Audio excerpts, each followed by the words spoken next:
This is TWiT. All right.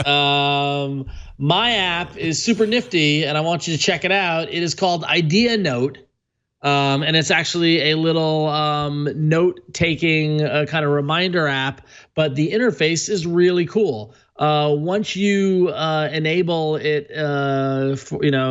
you go through enable all the accessories and stuff like that. What happens is that go back to the home screen there, Jason. Home screen. Your desktop or whatever.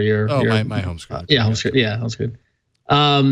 See that in the upper right-hand corner? There's that little kind of a little bit of darkness there. There you go. Oh. And that's where you get your notes in these little pill format, which is really neat. And so from here, you can access any other note. You can move them. You can reorder them and all that sort of stuff. But then you could, down at the bottom bar, you can take a new note either by typing or by talking. So we're back to voice control. But you can you say something, Jason, if you want. Hey, how's it going? Well, I don't know if you're on voice anymore. Now you're typing. But hey, what's up? So there you go. So creative. But it's a great way to quickly take notes. If you're on your commute or if you're driving or if don't do it while you're driving, but pull over and then take the note.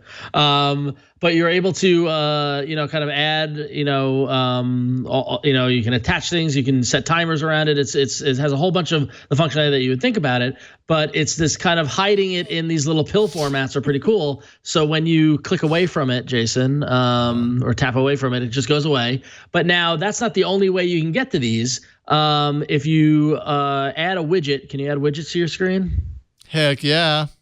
And you can go find the what is it? The idea under I. There it is, almost there.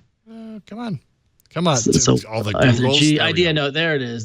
So it's a little 1 by 1. Put it anywhere, and if you tap that, it will appear. So if you don't like that little notch thing, you could do that. You could also change it so that you, instead of accessing Assistant on your phone, if you hold long press the home button. So basically you can go into the settings and you could change it to basically they've given you a bunch of different ways to access your notes. You see that explains how you do it there. You could also do it by I wouldn't okay. All right, suggest changing it. Yeah, that's weird.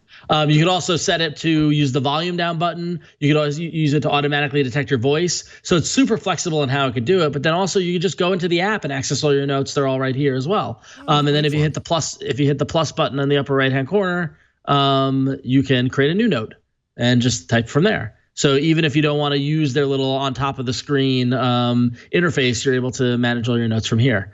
So really interesting kind of inventive way to use voice and kind of overlays on your screen and different ways to add in kind of detection. And just I was really, really impressed. It was a really well done app. If you go into the settings at the very bottom there, not only can you can adjust with the speech recognition, you can change the theme of how it looks. You can customize the floating window to behave how you want it to. You can change the toolbar color.